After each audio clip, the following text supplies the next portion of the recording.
Hello friends, welcome back to my channel. আশা করছি তোমরা সকলে খুব ভালো আছো। আজকে আমরা চলে এসেছি আসানসোলের পোস্ত রাজবাড়িতে। এখানেই আজকে আমরা লাঞ্চটা করব। তো চলো রেস্টুরেন্টের ভেতর যাওয়া যাক। বাহ, কি সুন্দর দেখো ভেতরটা। দাঁড়া, আগে একটু প্রণাম করে নি মা অন্নপূর্ণাকে।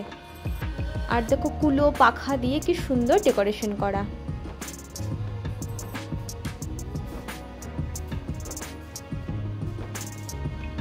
খুবই সুন্দর। এবার চলো ভেতরে যাওয়া যাক।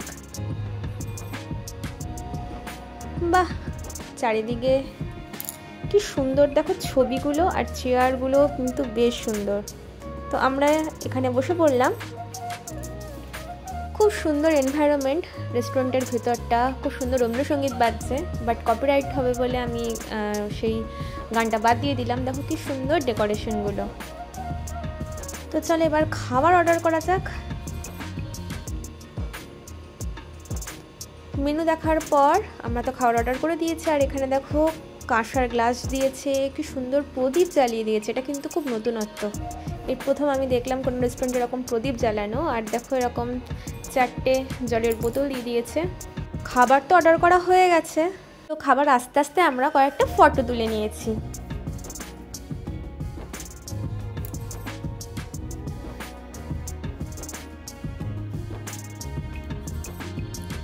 এই দেখো চলে এসছে আমাদের গরমা গরম খাবার।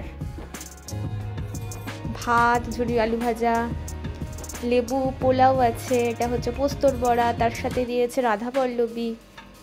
এবার এক এক করে সব আসছে, যখন যেরকম আসছে তখন সেরকম তোমাদেরকে বলছি। দেখেছো কত আইটেম। আমরা থালি অর্ডার করেছিলাম, তো সেখানে কিনা নেই।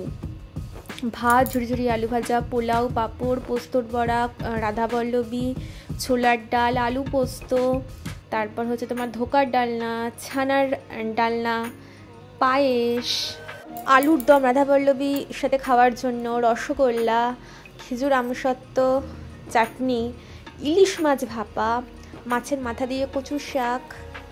কিনা নেই মেনুতে। তো বুঝতেই পারছো আজকের আমাদের লাঞ্চ খুব জমজমাটি হতে চলেছে।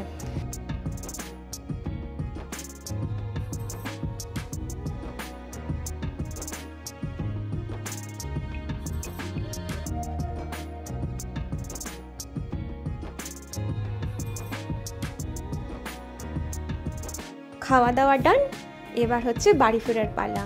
খুব সুন্দর আজকের দুপুরটা এই রেস্টুরেন্টে বেশ ভালো মতো ভুরিভোজ করলাম। তো বন্ধুরা, আজকের দিনে আমরা কি করলাম তোমাদের সাথে শেয়ার করলাম। তোমাদের কেমন লাগলো প্লিজ কিন্তু কমেন্ট করে জানিও। চলো আজকের মতো টাটা।